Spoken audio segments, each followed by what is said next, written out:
Bonjour et bienvenue sur la chaîne citoyenne. Nous sommes jeudi le 22 mai 2025. C'est votre émission de tous les matins, chers téléspectateurs, internautes et aussi auditeurs de IFM. Ravi de vous retrouver en ce jour pour vous conduire dans votre émission e-matin sur le plateau. Je ne suis pas seule, je suis accompagnée de Alajef. Alajef, bonjour. Bonjour Larissa. Il y a la forme. Ça va. On est debout et surtout prêt à servir les téléspectateurs. D'accord. Ah. Alors, nous sommes jeudi, comme je l'avais dit tantôt à l'intro. Nous allons parler aujourd'hui carnet du leadership. Jeff, nous allons également parler bien-être. Nous aurons sur le plateau le 10 paysan qui passera aussi pour servir aux téléspectateurs un plat concoctant concernant la sécurité alimentaire. Mais nous aurons également Nemom Sidoni qui passera ici sur le plateau. Nemam Sideni, alias Maman Ia, qui va passer aussi nous parler de 2-3 trucs concernant l'intelligence artificielle. Et puis voilà, etc. Et petit à petit, nous amorçons la semaine dans le sens à arriver au week-end. Donc, j'espère que tu as assez d'énergie, tu as bien carburé pour mieux accompagner nos téléspectateurs. La grâce de Dieu me soutient encore, la grâce de Dieu me soutient et pour l'amour des téléspectateurs, je suis obligée d'être là, même si l'énergie n'est pas suffisante. Je sais qu'avec la contamination du plein d'énergie que tu as et aussi ce que les téléspectateurs, les internautes et aussi les auditeurs vont donner, la forme et l'énergie deviendra à pleine. Là, je suis rassurée. Justement, il le faut parce que quand les téléspectateurs, les internautes, depuis le matin, se réveillent et attendent impatiemment 7h30. Et quand 7h30 arrive, il faut les servir. Mais il faut les servir avec beaucoup d'amour, il faut les servir avec beaucoup de respect, il faut les servir avec beaucoup de contenu, avec beaucoup de résistance. Donc, bref, amis téléspectateurs, comme l'a dit Larissa, la Drum Team est installée et prête à vous accompagner. Vous pouvez aussi interagir, parce que n'oubliez pas que demain, c'est l'inauguration de notre stade Omnisport Marshal Idriss Déby Itno. Voilà. Notre stade Omnisport midi. Alors, pour tous ceux qui veulent intervenir par rapport à ça, vous pouvez aussi intervenir. Comment vous pensez que ça doit se passer? Qu'est-ce que vous voulez? Qu'attendez-vous de ce stade? Voilà. Vous pouvez aussi interagir avec nous sur le plateau. Mais sinon, Larissa, il y a Shabab System qui se positionne pour nous dire voilà, nous profitons pour faire un coucou à Benjamin Kimbamba le danger. Voilà, Shabab System.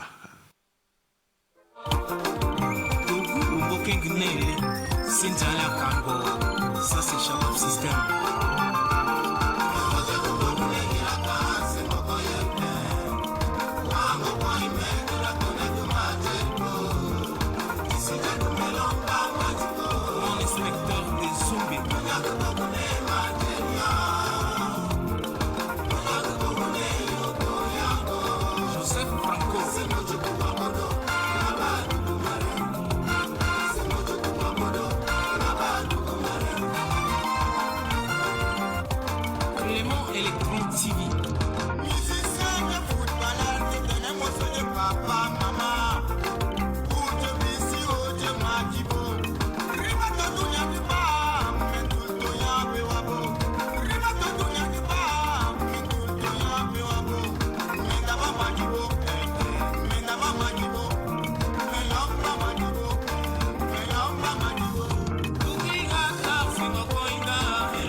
Basile de Kempeski.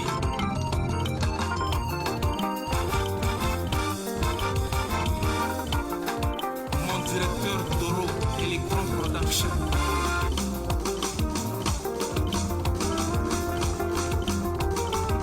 Raoul de Zen City.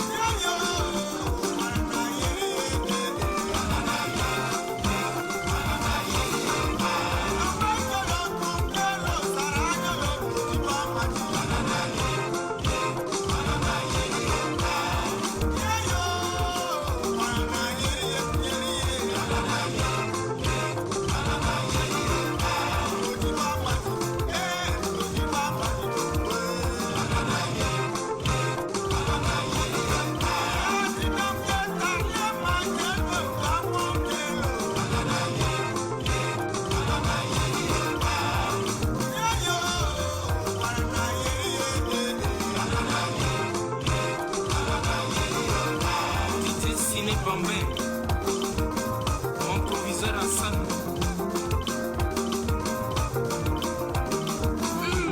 Banderas solo.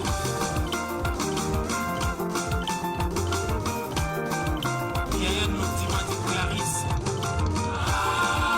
Noutima Mati, Bakonte. Telo, Sarah Telo. Noutima Mati. Noutima Mati, Bakonte. Meilleur camarade.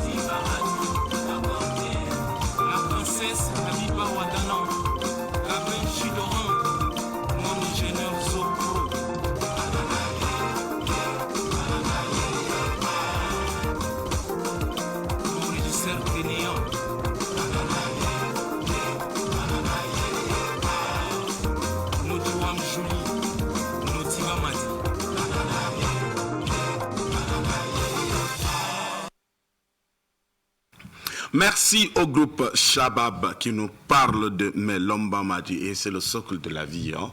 Si aujourd'hui ça ne marche pas entre toi et quelqu'un, la meilleure façon c'est de s'arrêter et dire ah ben là j'étais offensé, là j'étais vexé, là je crois que je me suis laissé emporter et yako mea culpa, je viens simplement te demander pardon. Et vous voyez que ça grandit. Aujourd'hui c'est difficile pour les gens de demander pardon, Larissa. Très difficile. C'est difficile parce qu'on dit la vie forge aussi l'homme. Hein. Quand l'homme grandit, l'évolution de la vie change également. À l'être humain, parfois tu te dis que tu es tellement blessé qu'il n'y a plus de place ou bien il n'y a plus d'espace pour coudre les blessures ou bien on dit ça comment hein? Quand le cœur est brisé, on fait quoi? Recoller les morceaux. Voilà, recoller les morceaux, peut-être qu'il n'y a plus, mais bon. Avec l'expérience, avec la foi, on se dit, et ce que Shabab System vient de dire, mais nous dit Bamadi, mais l'homme Bamadi, il n'y a rien de meilleur que ça, parce que si tu es en paix avec l'autre, tu as également la paix intérieure. Et surtout qu'on dit que le pardon, c'est libérer un prisonnier, et le prisonnier qu'on libère, c'est soi-même. Parce que si aujourd'hui, j'ai des soucis avec Larissa, et que chaque fois que je vois Larissa, je m'énerve. Et du coup, ça ne me permet pas d'être heureux. Pardonnez-vous les uns les autres. Et nous profitons aussi, Larissa, par rapport à la situation qui se passe dans notre pays, qui prévaut dans notre pays. Moi, je pense que la seule manière de surmonter cela, c'est le dialogue et le pardon. Le dialogue et le pardon, parce que on tend vers 2 semaines déjà que ça va dans tous les sens. Là encore, tu vas sur les réseaux sociaux, tu vois que tel a fait ça, tel agriculteur a blessé tel éleveur, et on est en train d'habiller un conflit qui n'a rien à voir avec un conflit agriculteur-éleveur. On est en train d'habiller et chaque jour, il y a des replis identitaires, il y a des replis ethniques avec des paroles, avec des messages de propagande de la haine, etc. Nous devrons nous ressaisir et nous dire que nous sommes dans un seul pays, et puis le pardon et le dialogue est le socle. Ouais. C'est intéressant.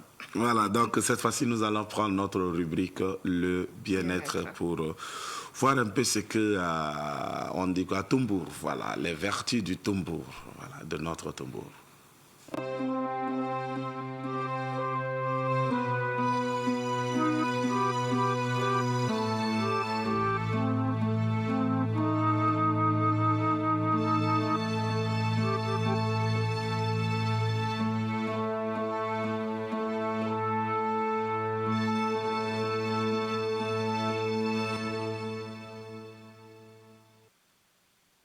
Grâce à leurs fibres, les dattes, surtout consommées sèches, aident à réguler le transit intestinal et à lutter contre la constipation. En raison de leur teneur en glucose, en fructose et en saccharose, elles constituent une excellente source d'énergie pour les cellules, ce qui en fait un bon apport lors d'efforts physiques, en particulier si elles sont prolongées. Les dattes sont particulièrement riches en potassium, ce qui fait d'elles un aliment de choix pour les sportifs et les personnes âgées. Elles contiennent aussi du magnésium et du fer en quantité non négligeable. Par ailleurs, les dattes sont très pauvres en graisse, dont notre alimentation contient souvent de trop grandes quantités. Les dattes sont surtout consommées sèches et elles contiennent alors moins d'eau que les dattes fraîches, mais autant de fibres et de sucre. Les dattes fraîches renferment une forte concentration d'antioxydants, principalement des caroténoïdes et des composés phénoliques. Les dattes séchées en contiennent moins que les dattes fraîches, puisqu'une certaine quantité se perd durant la déshydratation. Les dattes séchées sont très riches en calories, soit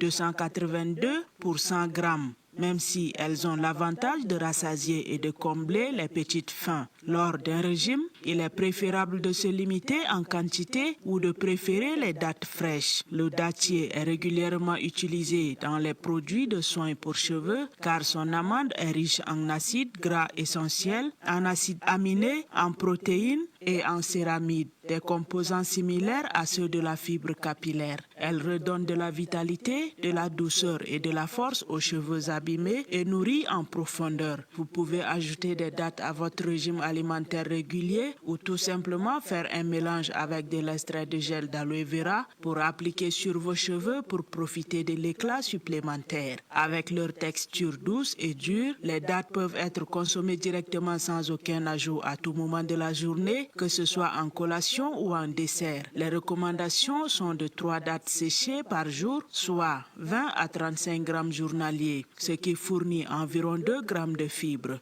Mais bien sûr, il est important d'en manger plus, surtout dans le cadre d'une activité physique. Les dattes peuvent causer certaines complications comme les ballonnements, les maux d'estomac et de la diarrhée. Elles peuvent aussi être responsables des réactions allergiques chez certaines personnes et augmenter le risque de carie dentaire.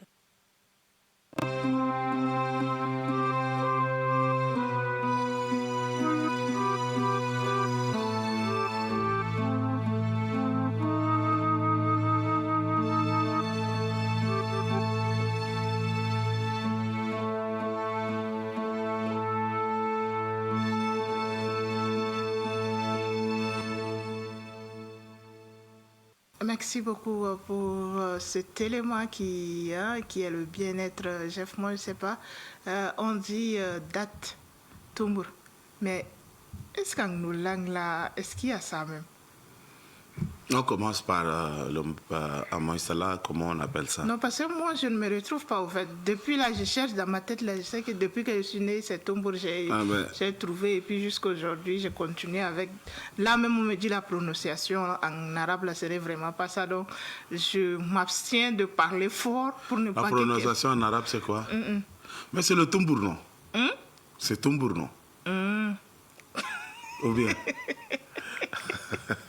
En tout cas, si tu le dis, ce serait mieux de commencer par dire chez moi, ça s'appelle comme ça, comment? Ben, malheureusement, tu engages ce qui te dépasse et puis voilà. Je ne sais pas, donc je cherche à savoir. Maintenant, chers parents, aidez-nous à retrouver ces noms en différentes langues, ça va nous faire du bien, ça va aider Larissa à mieux s'adapter.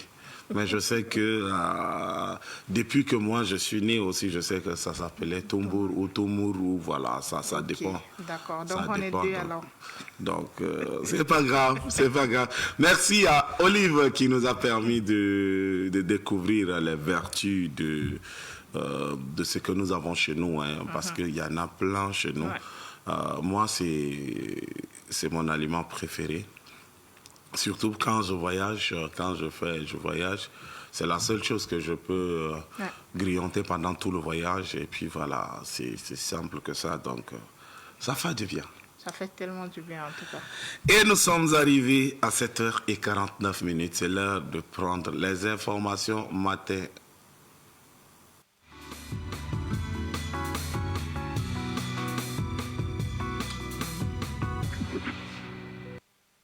Les transformateurs expriment leur profonde préoccupation face à cette dérive totalitaire du système politico-judiciaire, alors même que l'engagement du président Dr Succès Masra en faveur de la paix, du dialogue et de la justice est reconnu de tous.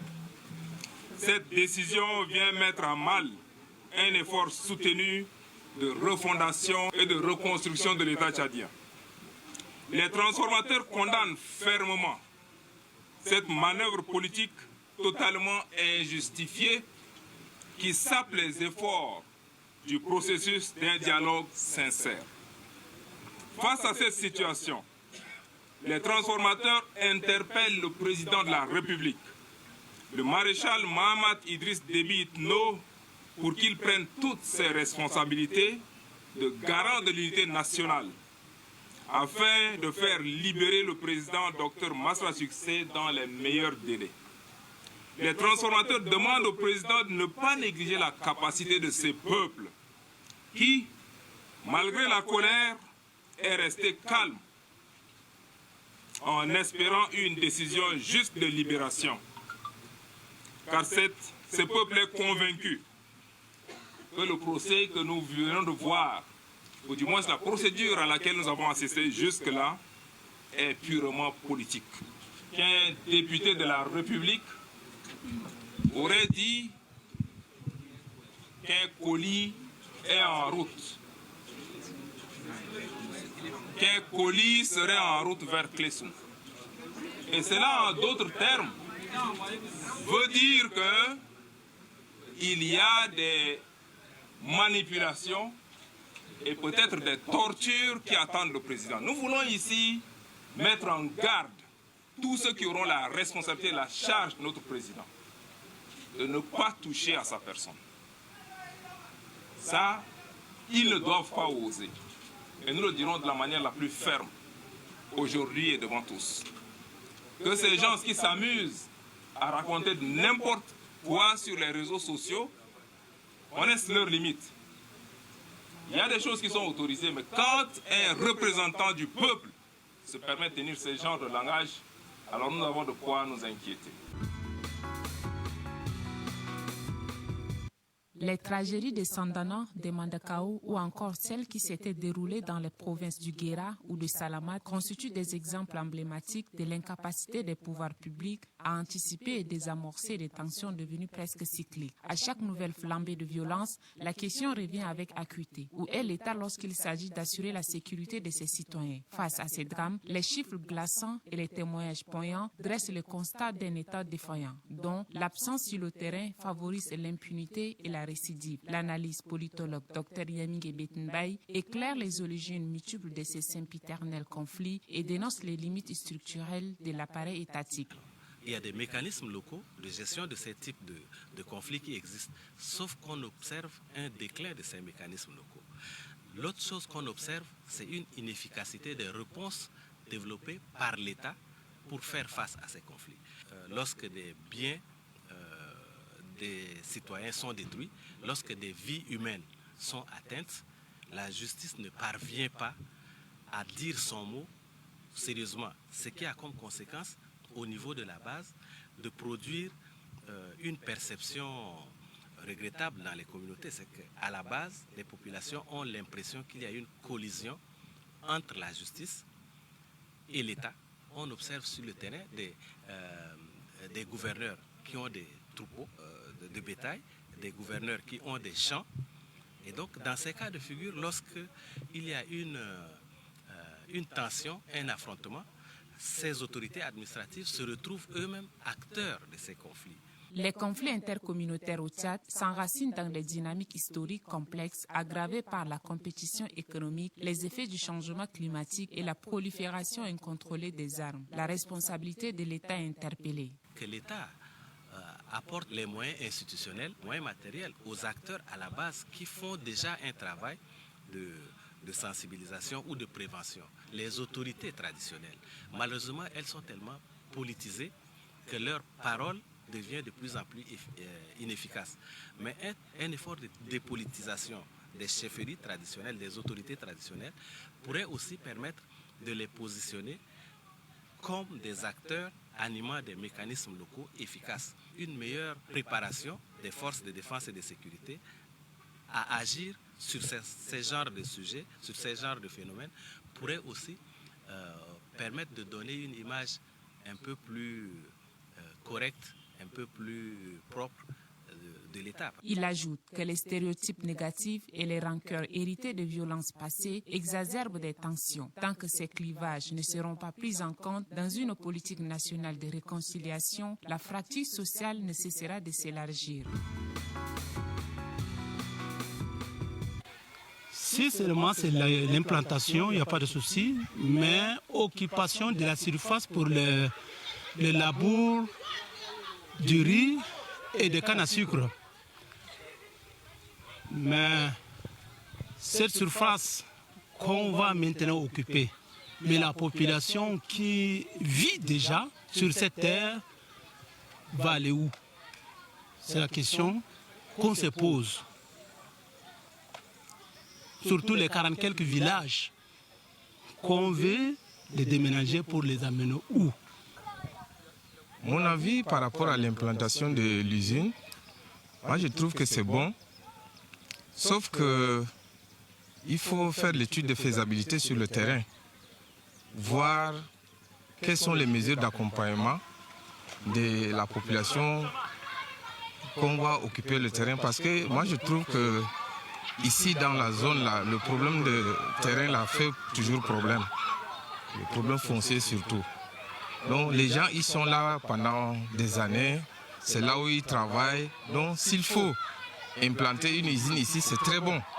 Mais sauf que l'espace que les gens vont occuper, ça va prendre en compte les habitations et autres.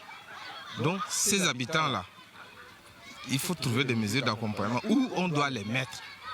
Quand ils ont dit que l'usine de canne à sucre est arrivée ici à Bakchoro, là, et c'est bon. Et Bakchoro devient déjà une grande ville et nous allons produire des sucres et c'est un avantage. C'est bon parce que Bakchoro va devenir une grande ville et c'est aussi un avantage pour nos progénitures et pour moi également. En tant qu'un jeune, j'ai applaudi cela. Et ce qui m'a un peu touché est qu'après l'installation de l'usine, il y aura absolument le déplacement des populations. C'est que cette occupation des terres, ce n'est pas seulement les 2 ou 3 parents qui vont se déplacer. On a parlé de 30 000 quelques hectares. C'est là, il y a 40 quelques villages.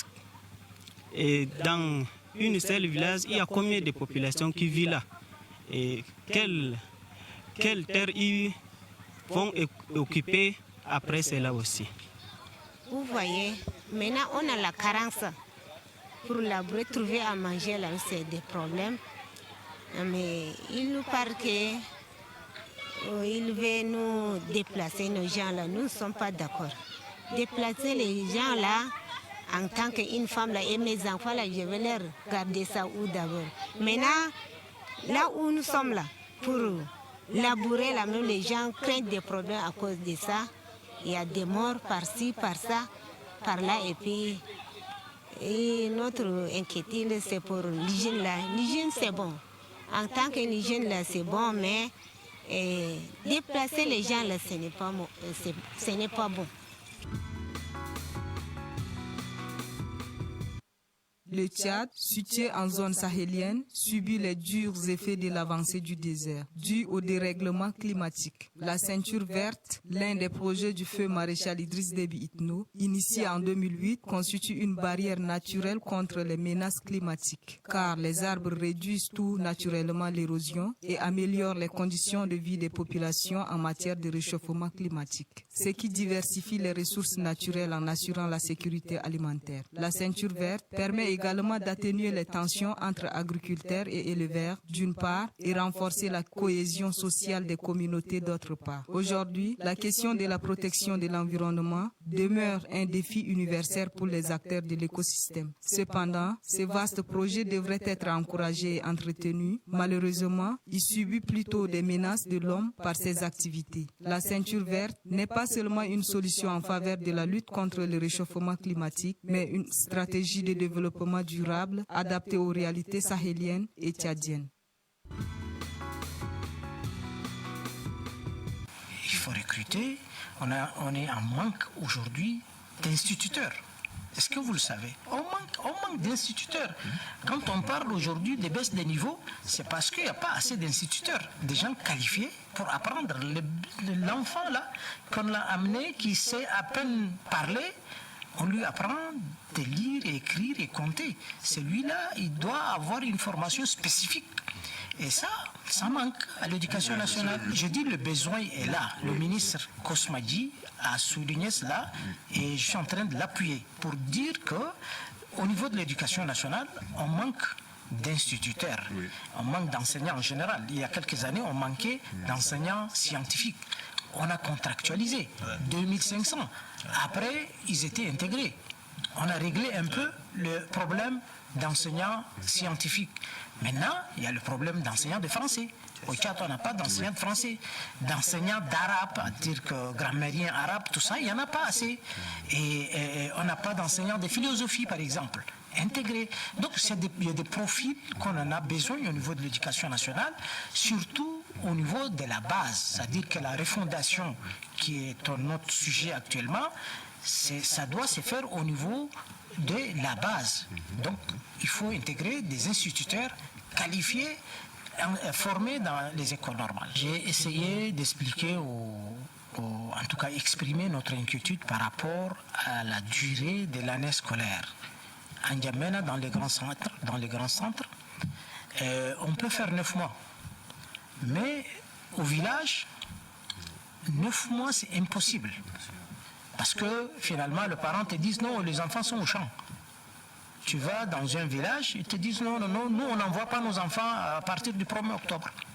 Il faut attendre novembre, il faut attendre début décembre. La récolte d'abord. Et nous, au niveau de l'éducation nationale, après mon retour, on a étudié cette question-là et il y a des réflexions qui se font actuellement.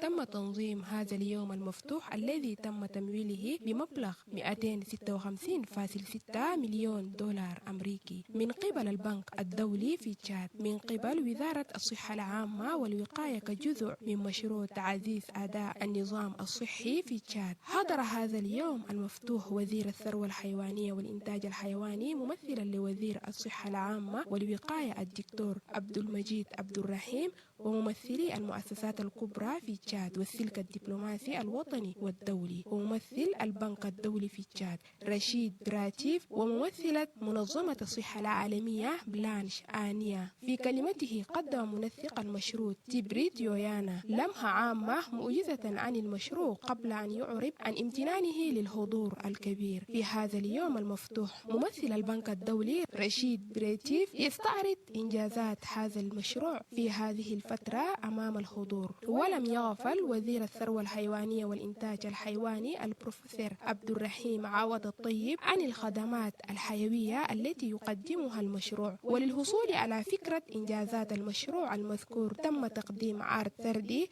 من قبل مدير الرصد والتقييم الفردي آثيمال، حيث وضع الأساس للمكونات الأربعة للمشروع، بما في ذلك تعزيز التمويل القائم على أداء وبناء قدرات مقدمي الخدمات وإدارة المشروع والتحقيق من النتائج ومكان التدخل في حالات الطوارئ. تجدر الإشارة إلى أن هذا المشروع غطى 8 ولايات في البداية، ويصل أداء الحالي إلى 12 ولاية في تشاد.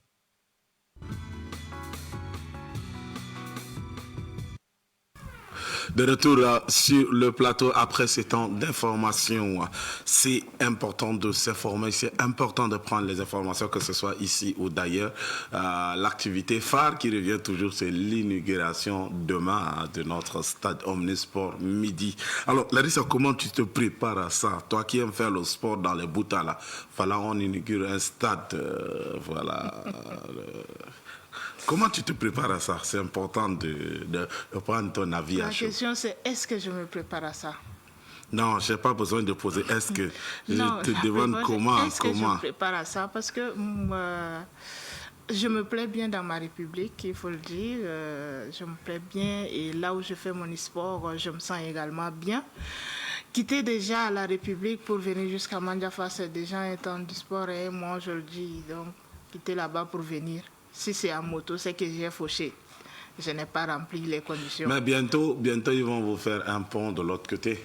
Vivement Le alors. Niantoukra à Mandiafa. Vivement alors, Donc, parce que l'autre même n'est pas encore fini. Non, l'autre est pratiquement fini. L'autre est pratiquement fini. Vous êtes peinard. C'est pratiquement fini là. Ouais. Mais quand on suit les avancées, ça va. Mais nous voulons vraiment... C'est vous qui voyez que ça avance.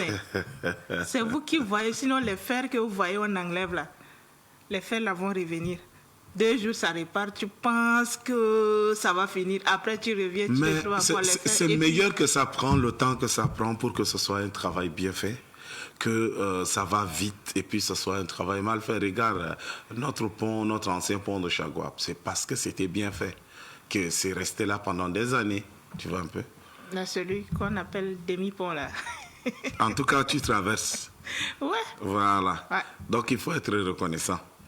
Sinon, nous encourageons simplement les sportifs, tous ceux qui à s'attacher et surtout que Larissa, un autre point, moi, qui me fait beau au cœur, c'est quand tu prends l'avenue Jacques Nadingar.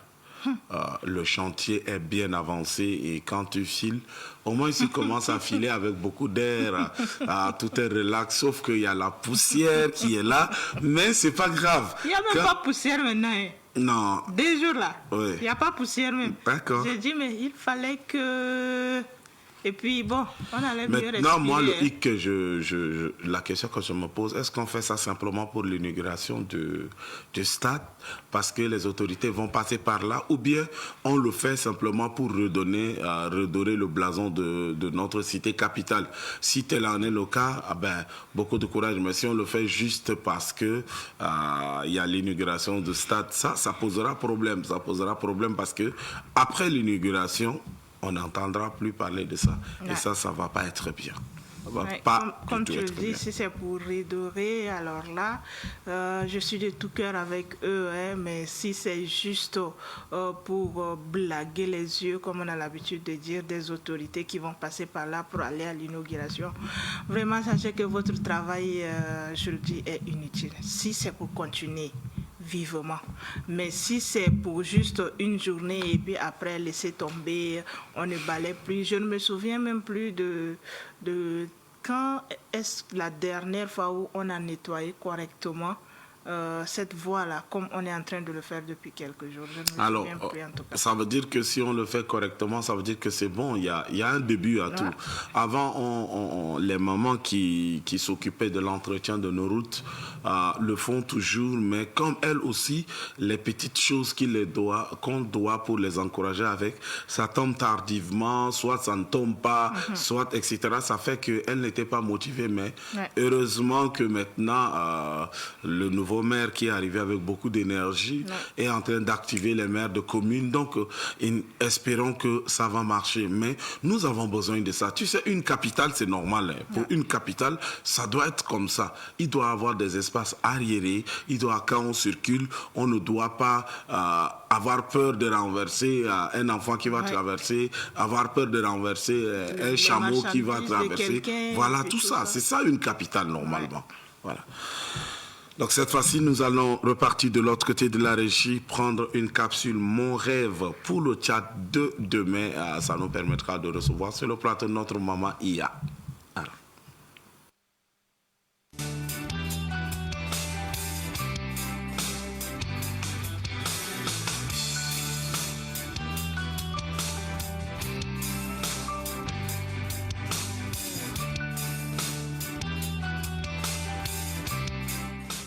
Le rêve pour le Tchad, vraiment, déjà même rêver pour toi seul, c'est un problème. Tu dois rêver pour le Tchad de demain. Le Tchad de demain, c'est un Tchad qu'on doit voir, un Tchad uni, un Tchad où on sait que les gens arrivent à se prendre en main, les gens n'attendent pas, parce que c'est ça aussi l'objectif. Parce qu'il ne faut pas dépendre toujours, il faut arriver à s'élever. Il ne faut pas, même que ce soit les décideurs ou les gouverneurs, il ne faut pas continuer par tendre la main.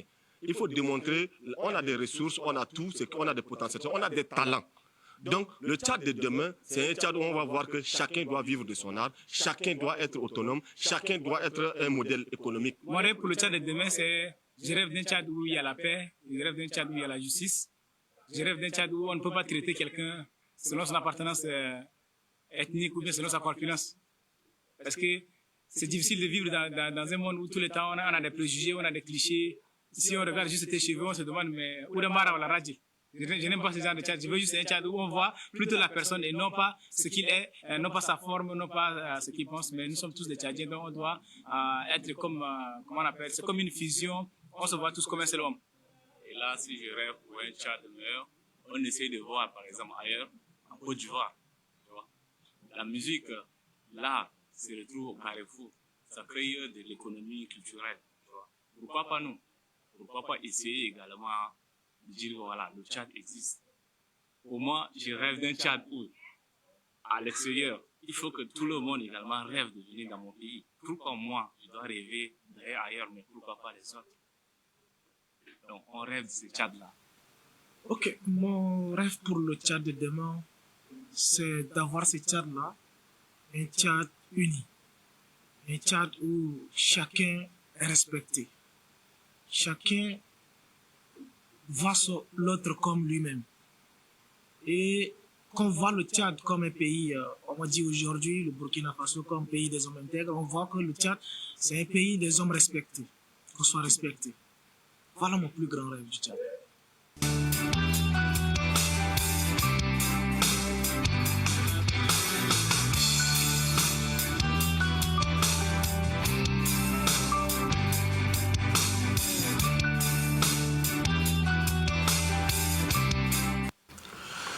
Nous sommes de retour et merci pour cette capsule qui nous a permis d'accueillir notre maman Iya. Voilà, comme Iya, voilà, on l'appelle comme on le veut. Sidonie Nem, bienvenue.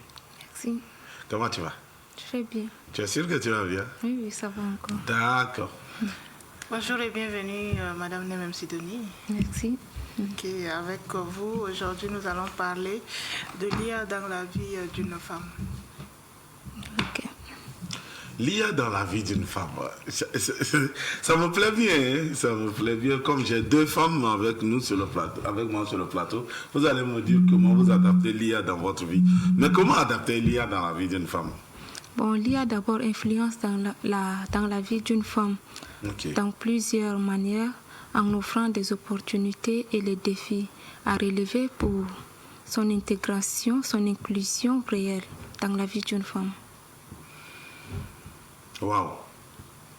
Moi, je suis du genre où quand mon enseignant vient en classe, là, il parle lentement, plusieurs fois. D'abord, je comprends. Donc, cette façon de faire cours université, là, moi, je ne suis pas étudiant. Tu fais façon d'enseigner. Tu peux reprendre doucement pour nous, s'il te plaît. S'il te plaît. D'accord.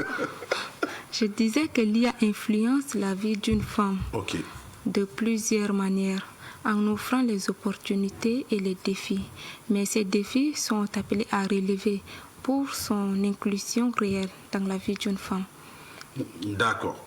L'IA permet à la femme d'être inclue, mais d'une manière effective dans la société.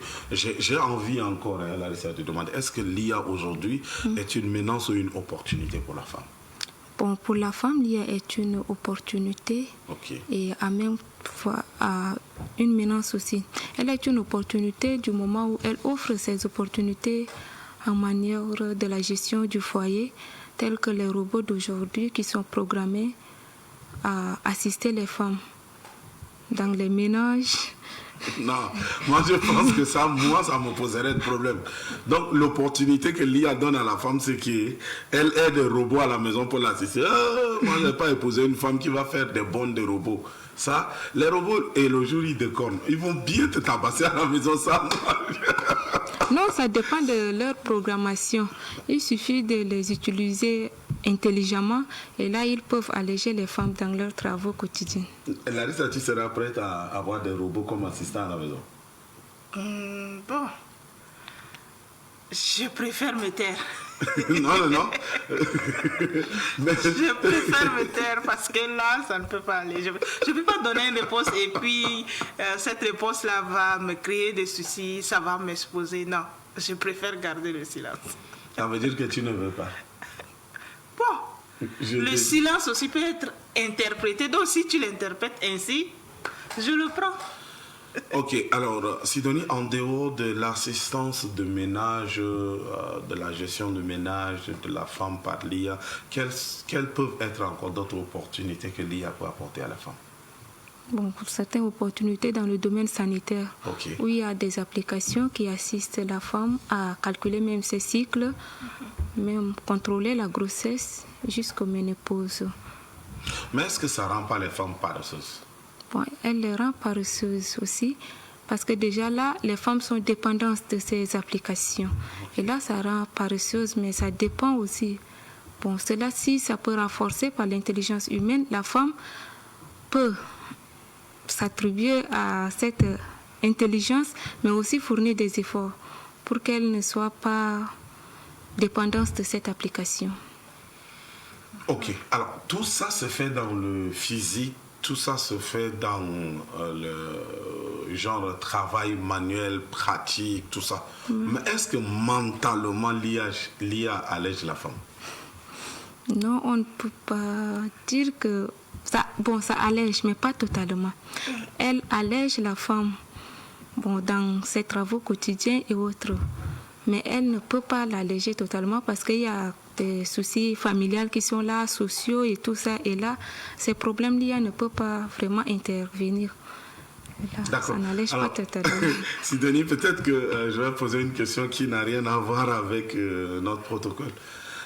L'IA assiste la femme à gérer son ménage, des fois à aller au marché, des fois à préparer, des fois à servir à manger au mari, des fois à faire les lessives. Est-ce que l'IA risque de ne pas devenir votre rival un jour? Non, l'IA ne peut pas devenir quand même notre rival un jour, parce que l'IA est programmée pour des travaux et non quand même pour gérer quand même nos maris et autres pour devenir notre rival. Non, aujourd'hui, quand on regarde un peu les réseaux sociaux, les technologies, les gens sont capables d'habiller les robots de sorte à ce qu'ils soient femmes. Tu vois? Et si une femme me sert 3-4 fois à la place de ma femme... Il y a également des poupées, il y a des poupées humaines fabriquées. Voilà, Larissa de retour. Non, il y a des poupées humaines fabriquées qui représentent et qui dégagent également les sensations d'une femme. Et cela est fait à travers l'intelligence artificielle également. Ouais. Donc, je dirais que l'homme étant l'homme, il peut facilement tomber sur la poupée.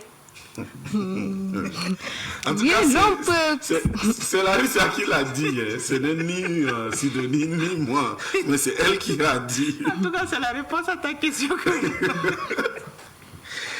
Donc, aujourd'hui, est-ce qu'on peut faire entièrement ou totalement confiance à l'intelligence artificielle, surtout en tant que femme? Non, on ne peut pas faire totalement confiance à l'intelligence artificielle parce qu'elle est qu'une application adaptée et tout ça. Donc, elle ne répond pas tout aux besoins quotidiens de la femme auxquels on peut la faire confiance. Mais lorsque vous dites, Sidonie, vraiment, ce matin-là, moi, tu mélanges. Tu dis que l'IA aide la femme à contrôler, par exemple, la grossesse, aide la femme à calculer ses menstrues, aide la femme pour des ménages, et puis tu dis l'IA n'aide pas la femme dans tout. Alors, je ne comprends plus rien, en fait. Bon, dans les ménages, ça va, mais comme je venais de soulever des problèmes sociaux, familiaux qui sont là, et là, l'IA ne peut pas intervenir. Ok. Oui, et comme vous l'avez aussi suggéré, la gestion du mari et autres là. Non, c'est ça seulement qui te retient. Non, mais est-ce qu'on peut envoyer un robot aller à une réunion familiale pour représenter? Mais c'est possible. Son robot est allé le représenter, c'est possible. Oui, si ce robot est programmé. Et là, peut-être, oui. Parce que déjà là, il y a même des robots qui sont fabriqués pour gérer dans des hôtels et autres. Alors, si ce robot est programmé pour aller assister, il suffit de donner les points essentiels, aller, et puis voilà, si tu reçois ça, réponds ici, et puis c'est tout. Ce robot peut aller présenter aussi, mais seulement que ça ne serait pas. Avoir un robot qui va venir présenter à ma place ce matin. En tout cas, je vais voir avec Sidonie à la fin la possibilité de me procurer un robot qui va me conduire. Ce serait mieux. On fait un robot Jeff Prime. Ça peut aussi aller. Non, je veux même pas un robot qui va me représenter. Alors, merci. Nous parlons de l'intelligence artificielle dans la vie de la femme ou l'utilisation de l'intelligence artificielle par la femme. Et nous sommes en train de parler avec Nem Sidonie, qui est notre productrice, qui est là sur le plateau, en train de nous expliquer l'intelligence artificielle peut aider la femme à gérer son ménage, peut aider la femme à faire la cuisine, peut faire des courses pour la femme, peut aider la femme aussi dans certaines gestions intimes telles que à calculer ses menstrues, telles que la gestion de la grossesse, etc. Donc, vous comprenez que l'intelligence artificielle est importante. L'intelligence artificielle a ses bienfaits. Mais moi, j'aimerais encore rebondir, Sidonie, pour demander maintenant comment l'IA peut aider à protéger les utilisateurs, surtout en tant que femme. Bon, en tant que femme, il y a des applications qui sont placées parfois des cyberviolences dans des concessions auxquelles ces applications signalent chaque violence dans chaque ménage. Si cette application est programmée, donc ça peut aussi protéger les femmes. Il y a des applications qui dénoncent la violence. Je ne comprends pas. Comme la cyberviolence, auquel c'est programmé et placé dans chaque ménage. Alors, au cas de signal d'une violation ou des masques, cette application détecte et puis ça signale. Ça envoie. Et ça ramène aussi les interventions. J'espère qu'à notre époque, à l'ère actuelle, avec tout ce que nous traversons dans le chat, il est important de poser ces applications-là dans toutes les familles parce que la violence est en train de monter tellement que nous ne pouvions pas maîtriser. Si on peut avoir une application pour signaler directement aux autorités la violence, pour ça, je suis très content pour ça. Mais la gestion du foyer, là, vraiment, je suis encore resté déçu. Donc, je vais discuter avec ma femme. Alors, oui, Larissa. Quand il y a menace ou bien il y a violation dans un foyer, est-ce que la programmation est faite de manière à ce que quand le mari gronde sur la femme, que l'alerte se déclenche, ou bien quand le mari frappe sur la femme, que l'alerte déclenche, ou bien que ce soit la femme qui gronde sur son mari? Comment est-ce que ça se fait? Beaucoup plus, c'est du genre de harcèlement dans les concessions. Parfois même une forte violation des couples peut déclencher et peut faire intervenir. Oui, juste ça. Nous avons une réaction d'un internaute sur notre page Facebook, Frédéric Ducolombe Bécain-Fils, qui dit « L'IA ne peut jamais remplacer la femme, car ce que la femme donne à la femme, ce que la femme donne à l'homme, c'est ce que ça veut dire, est de la bonne manière. elle peut donner cela, elle ne peut donner cela à l'homme. Il y a Firmin Milano, voilà, qui dit façon où la Russie est concentrée. Ça paie comme jamais à la bonjour et bon boulot, merci. Il y a Ben Shalom Ate qui dit coucou, bonjour à toi, et à Frédéric qui dit Ambaï c'est Tumburu. Voilà, tout à l'heure on était en train de chercher le nom du date voilà que lui il a dit. Donc là ça tu es Ambaï mais tu n'es même pas capable. Alors peut-être la dernière question avant de libérer à Sidonie, c'est savoir aussi quel message veut-on passer pour que l'IA profite réellement à la fin. Bon, le message qu'on veut faire passer pour que l'IA profite réellement de la femme est que l'IA offre des opportunités aux femmes, mais ces opportunités demandent un renfort, des formations adaptées aux femmes pour son utilisation. Et si ces utilisations sont intelligemment, ça peut aussi aider la femme dans ses quotidiens. Donc l'enjeu est d'abord des formations, de faire des formations adaptées autres pour une bonne utilisation et son intégration dans le digital. Alors, chères femmes, vous avez la possibilité d'utiliser l'intelligence artificielle, mais utilisez-la de la bonne manière, utilisez-la de sorte à compléter ce que vous avez ou à compléter ce que vous faites, mais ne l'utilisez pas pour faire à votre place parce que vous risquerez de développer une dépendance totale à l'IA et ça ne fera pas du bien. Merci à Maman IA d'être passée encore ce matin. Nous nous donnons rendez-vous demain. D'accord. J'espère que demain ça va être IA dans la vie des hommes. Oui, c'est ça. Merci, nous allons repartir de l'autre côté de la région. Question de prendre une transition pour accompagner notre productrice chroniqueur.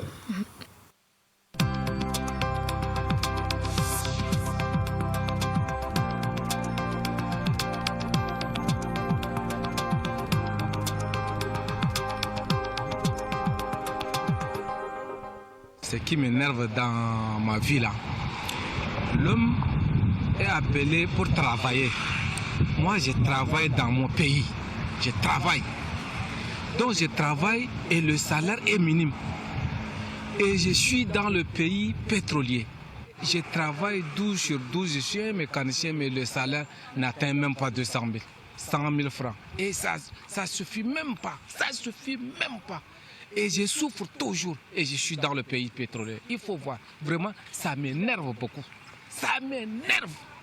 Mieux que l'État augmente le salaire d'un ouvrier. Pour que vraiment les ouvriers aient quand même la joie de travailler. Maintenant, là, on travaille malgré. Parce que le salaire est minime. Pour avoir une bicyclette, c'est difficile. Et c'est là où ça nous énerve, ça m'énerve. Ce qui m'énerve ici dans la ville de Pala, c'est les problèmes d'eau. Et depuis que je suis ici, je suis étudiant à l'université de Pala, nous rencontrons de plus en plus de problèmes d'eau. Et nous vivons vraiment dans des situations sérieuses. Et Pala est une ville, est une capitale de la région, mais on a un problème d'eau. Si le gouvernement pouvait faire geste pour nous afin qu'il y ait l'eau, ceci pourrait aider la population. Les jeunes ne se comportent pas bien. Il y a un problème comportemental qui se pose. C'est-à-dire que les jeunes se lancent dans l'alcool,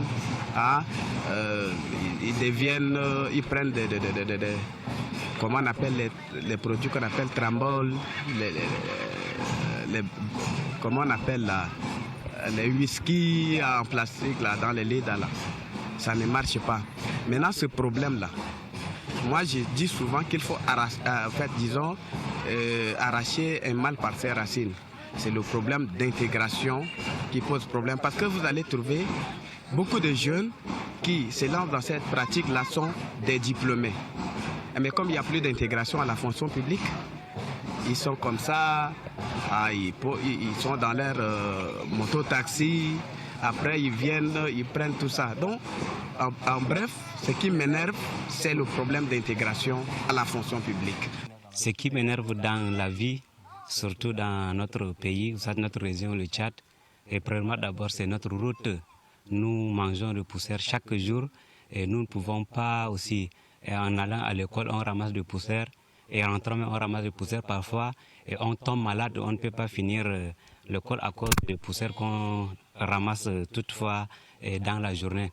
La deuxième des choses, c'est nos parents, surtout à l'école, comme je suis un jeune, nous fréquentons sur des briques comme des chaises. Et nous ne pouvons pas supporter. Pour finir une année scolaire, il faut 3 à 4 pantalons d'abord pour finir une année scolaire. Et la troisième des choses, nous voyons notre pays est le bon de loin, mais à l'intérieur, nous voyons que c'est un pays qui est un peu vide où on vit beaucoup. Je peux dire qu'il y a beaucoup de désordre. Je peux prendre l'exemple de l'arrestation arbitraire, les hommes de kaki. Et ils arnaquent la population. Et s'il y a un petit problème, ils viennent et ils donnent une amende très forte pour que la population paye. Nous avons aussi le problème d'agriculture éleveur. Et les éleveurs, ils envoient l'herbe dans le champ des planteurs, ils dévastent le champ. Et le planteur revendique qu'on le répond par un coup de couteau ou ça par une flèche. Donc c'est trop lamentable dans ce pays. C'est ça qui m'énerve.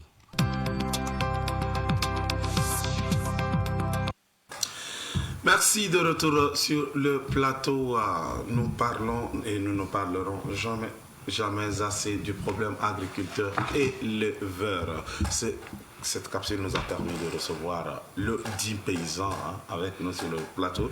Bienvenue à M. Miandé. Oui, merci M. Aladjef. Bonjour notre malade, bonne convalescence et bonne reprise. Merci beaucoup. Bonjour également et bienvenue. Merci. Ravi de vous retrouver après 2 jours. Je suis toujours disponible et bonjour à tous les téléspectateurs. Après la phase 1, 2, 3, aujourd'hui nous parlons de la phase 4 qui est la phase d'urgence. Oui, nous avons évolué de la phase qui est un peu plus ou moins tolérable, la phase 1. Ouais. Nous sommes à la phase 4. Et il vous souviendra qu'en 2022, le gouvernement avait déclaré la phase 4 ici au Tchad. Nous tenons à dire simplement que la phase 4 est appelée la phase d'urgence. Elle est classée, ou bien une zone est classée en phase 4 en fonction des éléments. Et les éléments qui sont généralement cités surtout sur les bases des données techniques, on a premièrement, par exemple, la consommation alimentaire. De l'échelle de la faim, par exemple, qui est l'un des indicateurs de la consommation alimentaire, elle arrive à un niveau qu'on appelle grave, c'est-à-dire que l'échelle de la faim atteint effectivement le niveau 4. L'indicateur, par exemple, H, à l'analyse de l'économie des ménages, doit faire refléter comme quoi il y a ce qu'on appelle les déficits de survie.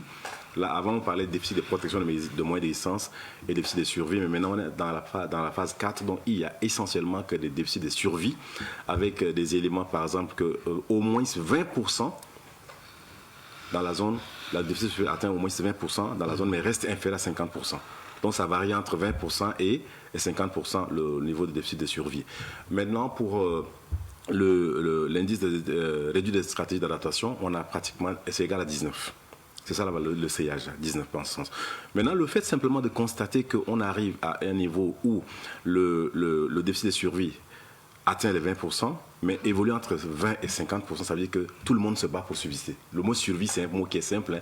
Ce n'est pas si technique que ça en réalité. Maintenant, on dit qu'il y a déficit de ce sens-là. On va aussi parler de la question en lien avec, par exemple, les moyens d'existence. On se rendra compte que au moins 20% des populations de cette zone ont eu recours à des stratégies d'urgence. Les stratégies d'urgence, c'est par exemple vendre tout le bétail pour les ménages pasteurs et agro-pasteurs. Pour les ménages, par exemple, agriculteurs, qui se dépossèdent, qui vendent toutes les terres des cultures, parce qu'ils n'ont pas les possibilités. Donc, ils sont obligés de vendre même leurs terres pour accéder à la nourriture. Vous voyez que ça, c'est un signal, par exemple, qui peut vraiment alerter dans une zone. Mais il n'est pas le seul déterminant. Vous allez voir, par exemple, la question pour la malnutrition, l'état nutritionnel.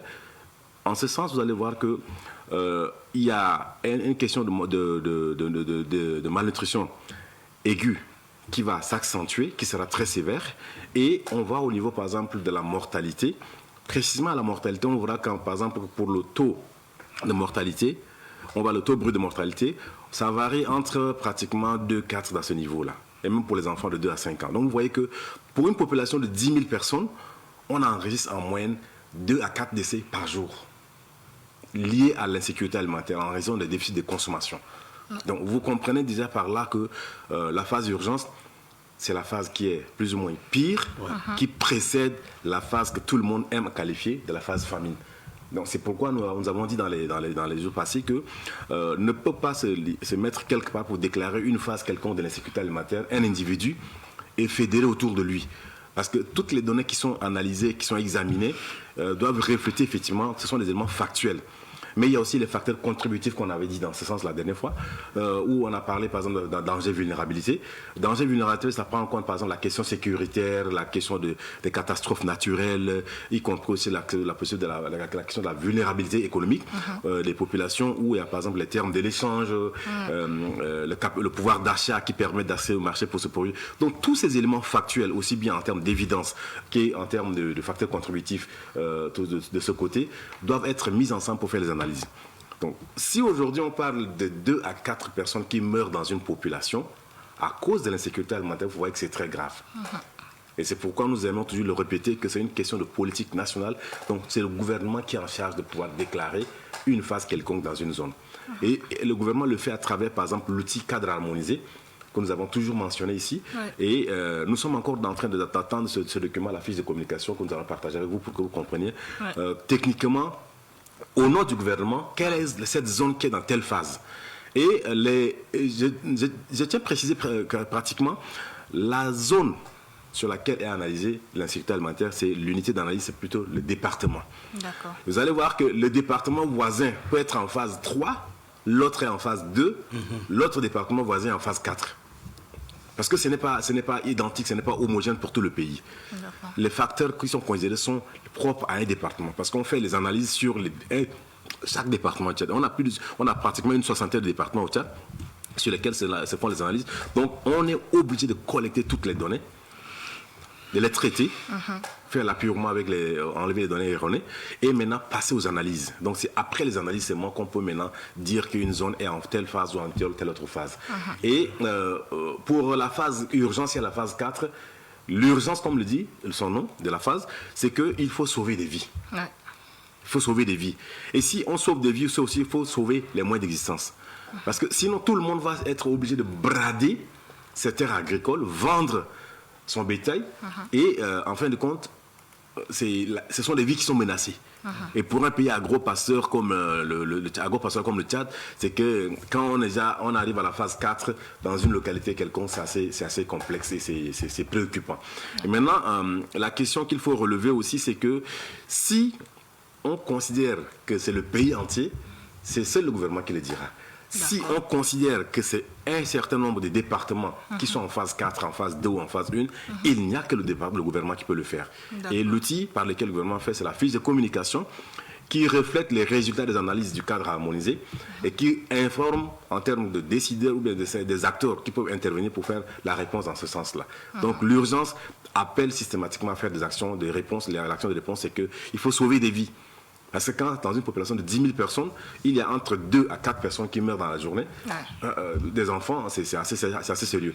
Et on parle aussi de la malnutrition aiguë qui atteint des niveaux assez élevés.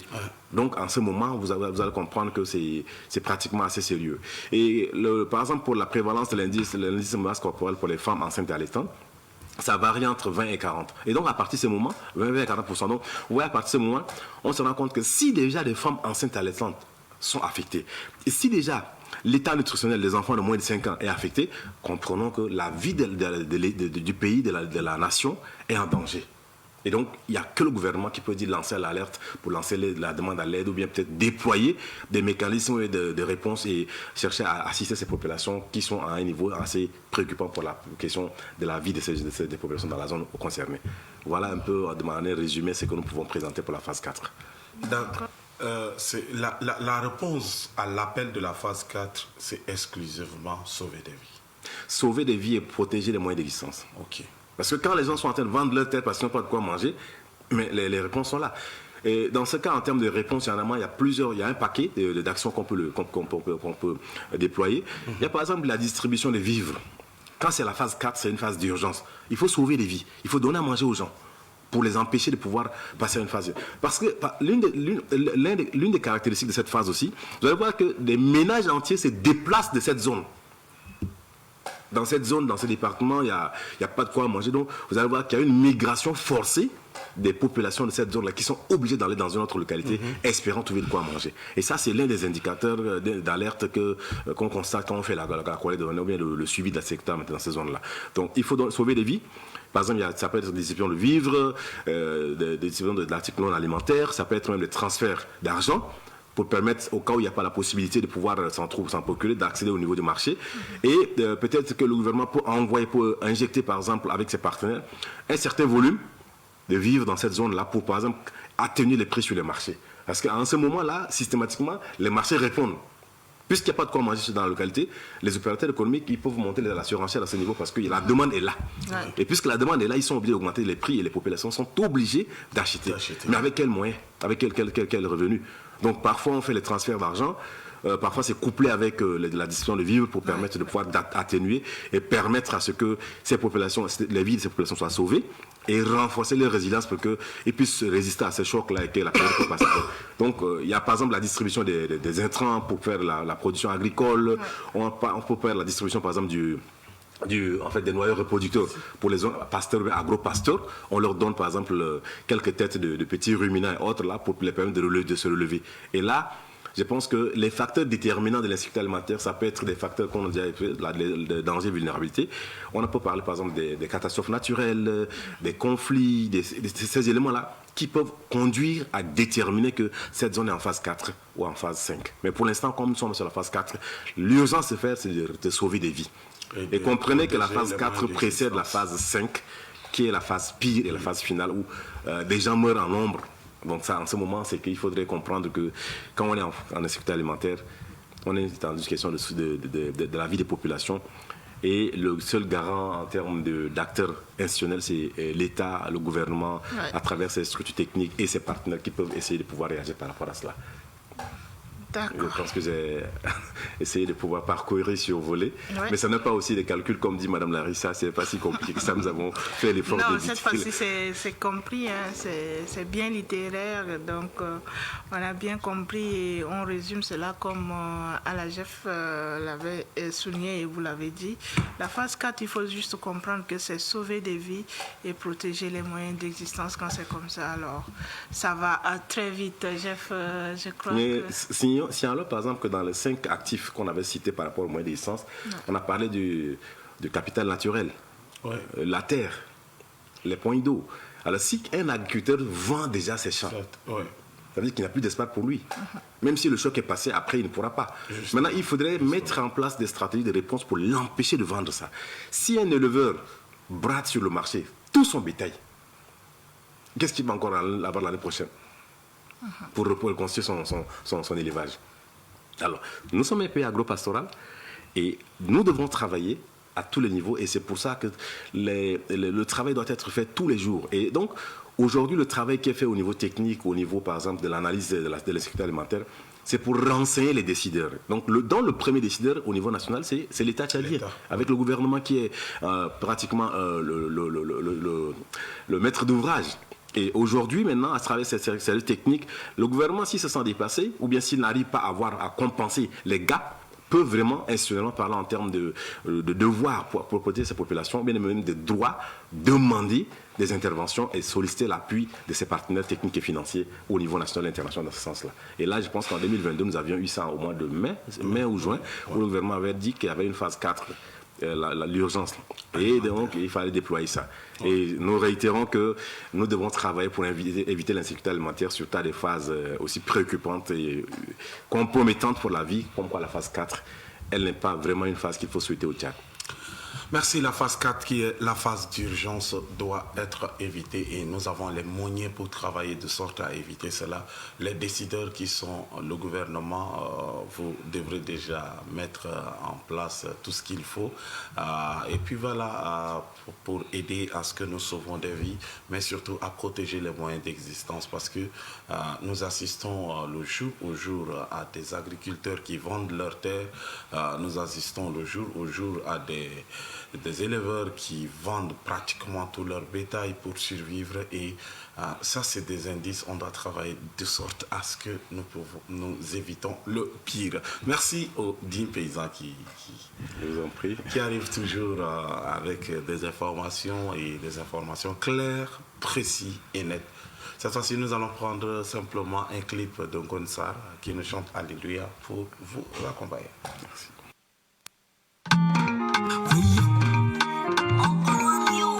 Alléluia.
De retour sur le plateau, merci pour cette belle sonorité d'un Ngonsar qui nous conseille toujours à regarder vers le ciel. Dieu seul peut tout. Et nous recommandons notre pays à Dieu face à tout ce qui se passe au sud du pays. Cela nous a permis aussi de recevoir le coach ici sur le plateau, le coach qui nous a manqué, Larissa, depuis le début de la semaine. Les téléspectateurs se sont préparés pour nous voir hier et ils n'ont pas pu. Ben, aujourd'hui, il est là. Bienvenue, coach. Bonjour. Bonjour et bienvenue, coach. Ravi de vous retrouver. Merci. C'est aussi ça le leadership, se faire désirer. Il faut parfois savoir disparaître de la scène. Alors, nous allons revenir au coach juste après le jingle.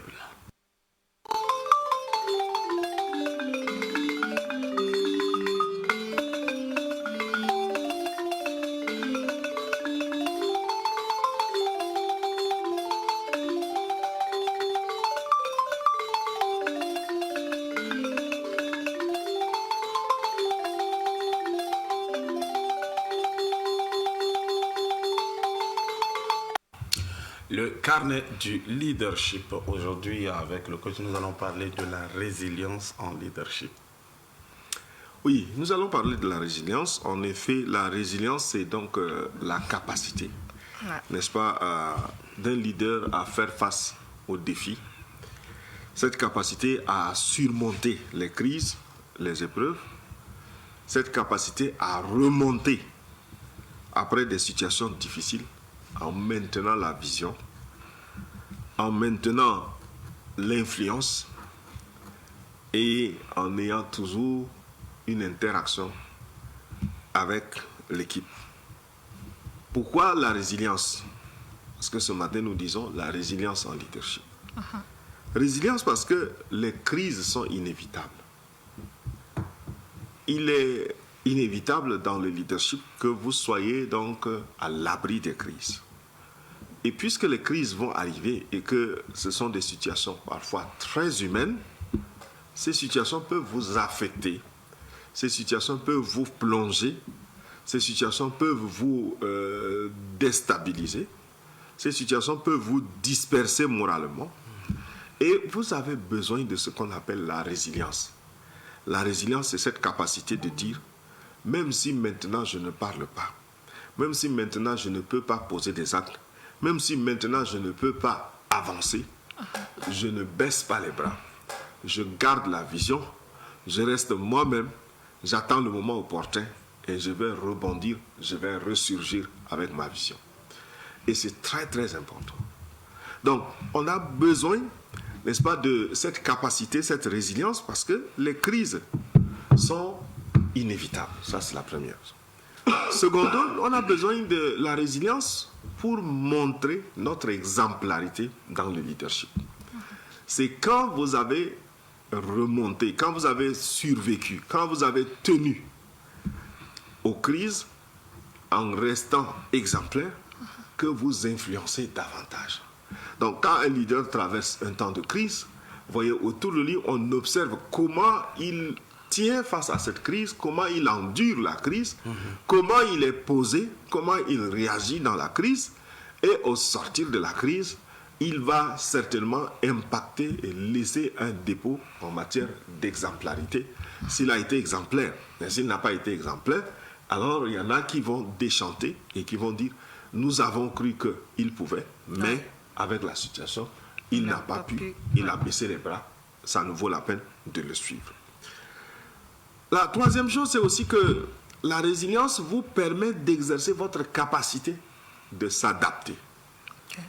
Comment dans les secousses, vous voyez, je conduis en train d'aller vers Mundou, je vais trouver des tronçons difficiles, je vais trouver des tronçons bitumés, mais comment je maintiens le cap? Parce que le plus essentiel pour moi, ce n'est pas les étapes bitumées ou les étapes, je dirais, un peu défectueuses, mais c'est la destination qui compte. Donc, la résilience, c'est cette capacité aussi en même temps de dire, en dépit des défis, des tourments, des tempêtes, on reste attaché à sa vision. Et ça, c'est très important. Il n'y a qu'à travers donc les crises qu'on peut comprendre si un leader reste attaché à sa vision ou s'il est prêt à sacrifier, à lâcher sur l'autel des intérêts personnels ce qu'il a annoncé qui était censé être les intérêts collectifs. Et la résilience est aussi, n'est-ce pas, ce moyen de maintenir la motivation collective. Comment on fait? Dans la période, vous ne vous gérez pas seulement vous, mais vous gérez aussi ceux qui sont autour de vous. Comment on maintient la motivation collective? Non, ne nous laissons pas attirer par ce qui peut être individuellement à moi, mais travaillons intrinsèquement pour ce qui peut faire le bien de tout le monde. Donc, comment on essaye de maintenir la motivation? Parce que vous voyez un peu, il y en a qui dans les temps de crise vont disparaître, il y en a qui dans les temps de crise disaient, bon, on ne s'attendait pas à ça, si c'est ça, moi je continue pas. Il y a tout ça, mais les temps de crise sont les temps aussi pour permettre de tamiser ceux qui sont autour de vous. Maintenant, dans cette période-là, dans la résilience, vous vous efforcez non seulement de vous gérer dans la situation, mais vous devez gérer la motivation des autres pendant que vous traversez. Et donc ça, c'est aussi quelque chose de très important. Vous voyez à quel degré la résilience, elle est très importante. Les crises sont inévitables.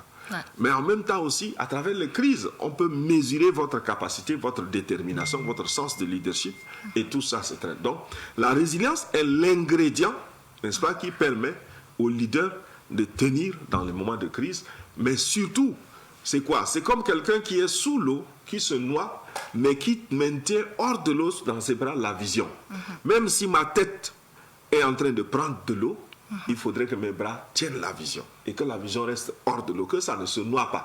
Vous voyez souvent dans nos villages, quand les femmes portent des tasses d'eau ou bien des calebasses d'eau ou bien à manger, même si ça glisse et qu'elles tombent, elles préfèrent s'asseoir et garder toujours ça. Vous voyez? C'est ça le sens du leadership, c'est-à-dire ce qui concerne les autres, ce qui est l'intérêt collectif là, je le maintiens debout même si je suis tombé, même si je suis assis. Et ça, c'est quelque chose de très important dans le leadership que je voudrais ce matin partager avec ceux qui nous suivent. Alors, quelles sont les composantes de la résilience dans le leadership? Pour que vous puissiez être quelqu'un de résilient, il faut avoir une clarté de vision. Que votre vision soit très claire. La clarté de vision. Deuxièmement, il faut que vous soyez capable de gérer vos émotions. Vos pleurs ne doivent pas, n'est-ce pas, je dirais, noyer la vision. Donc, il faut être capable aussi, n'est-ce pas, de gérer vos émotions. C'est une des composantes de la résilience. Il faudrait aussi que vous ayez une pensée positive, mais réaliste. Vous ne vous trompez pas vous-même. Quand je sens que la douleur m'amène à pleurer, je ne vais pas me dire que je ne vais pas pleurer. Je pleure. Mais je pleure parce que je veux donner l'occasion à mon organisme de s'exprimer. Mais cependant, mon état d'esprit, ma motivation reste l'objectif idéal. Donc, je ne m'étouffe pas pour faire le dur, comme on le dit, mais je m'exprime, mais en même temps aussi, je reste humain. Ensuite, il y a un autre ingrédient, c'est aussi cette capacité de demander à l'aide, de demander de l'aide. Quand vous êtes dans les temps de crise, la résilience vous permet aussi de demander de l'aide. Ne donnez pas l'impression qu'en demandant de l'aide, on s'avoue vaincu, on s'avoue faible. Non, il faut être honnête, il faut être réaliste. Et on peut demander de l'aide. Bon, maintenant, ça dépend de quel genre d'aide et à qui on demande cette aide-là. Ensuite, il faut aussi que, pour être résilient, il faut avoir un réseau de soutien. Quand vous êtes dans des temps de crise, il faut avoir un réseau de soutien. Si vous n'avez pas un réseau de soutien, ce ne sera pas facile. Nul ne se suffit à lui-même. On a besoin des autres. Donc, il est important dans les temps de crise pour le leader de développer un réseau de soutien. Ensuite, dites-vous que vous êtes aussi dans les temps de crise dans une période d'apprentissage. Un apprentissage continu. On apprend toujours. Même dans les moments difficiles, on apprend toujours. Il y a des choses dont on a l'impression qu'on connaissait bien et qu'on maîtrisait bien et qu'on était peut-être le maître à penser. Mais dans les temps de crise, vous allez vous rendre compte que vous vous trompez souvent. Donc, ça vous permet d'apprendre. D'apprendre de l'homme, d'apprendre des circonstances, d'apprendre des saisons. Et ça, c'est quelque chose qu'il ne faut pas oublier dans le leadership. En fin de compte, je veux simplement dire que la résilience est très, très, très importante. Il faut savoir développer la résilience. Et pour développer sa résilience, il faut travailler sur sa conscience et sur son intelligence émotionnelle. Travailler sur sa conscience. Demeurer intègre par rapport à la vision. C'est vous-même. Ce que j'ai été capable de dire pendant les temps de calme ou pendant les temps d'accalmie, je peux le redire dans les temps de crise. Voyez, ce que j'ai été capable de faire à tel ou à tel moment, même si maintenant la crise m'empêche de le faire, dans mon cœur, je ne regrette pas d'avoir posé tel ou tel acte et que je le reposerai si j'avais l'occasion de pouvoir le faire. Donc, voici un peu aujourd'hui ce que je dois dire. Parce que nous sommes humains.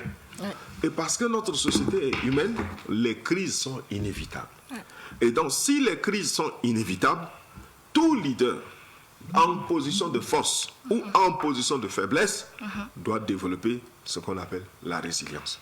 Et la résilience, c'est cette capacité à maintenir la vision pendant qu'on traverse des moments de faiblesse, à maintenir la vision pendant qu'on fait face à des oppositions violentes, et surtout à rester réaliste, à rester en maintenant la motivation collective et à travailler sur soi-même pour qu'au terme, l'objectif, la destination soit atteinte.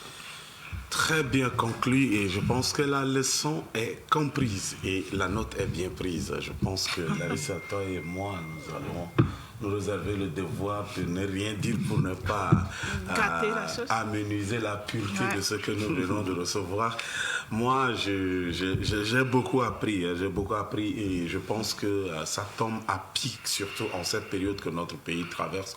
Beaucoup de choses se disent, beaucoup de voix se lèvent, ça et là, mais c'est dans cette période-là que nous avons besoin de leaders, que ce soit les leaders religieux, que ce soit les décideurs politiques, que ce soit les gouvernants. Nous avons besoin de la résilience parce que ce n'est que par votre résilience que nous pouvons sauver beaucoup de vies. Et rappelons toujours que les temps de crise révèlent les leaders.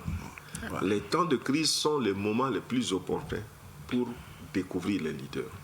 Et on découvre les leaders par leur charisme, on découvre les leaders par leur capacité, on découvre les leaders par leur intégrité. Un caractère à pouvoir s'exposer sur la place publique dans les temps de crise et à dire ce qui est, n'est-ce pas, en phase avec votre vision, ce qui est en phase avec votre leadership. Voilà. Merci beaucoup Larissa, merci pour cette belle complicité depuis 7h30. Ouais, merci beaucoup aussi à toi et merci à tous nos invités, nos chroniqueurs qui étaient passés. Merci aussi au coach d'être de nôtre aujourd'hui. Nous espérons nous retrouver la semaine prochaine, Inch'Allah. Et je crois également que c'est la fin de notre émission. Ouais. Nous allons vous souhaiter une excellente journée. Prenez soin de vous car chaque jour est une vie. Au revoir.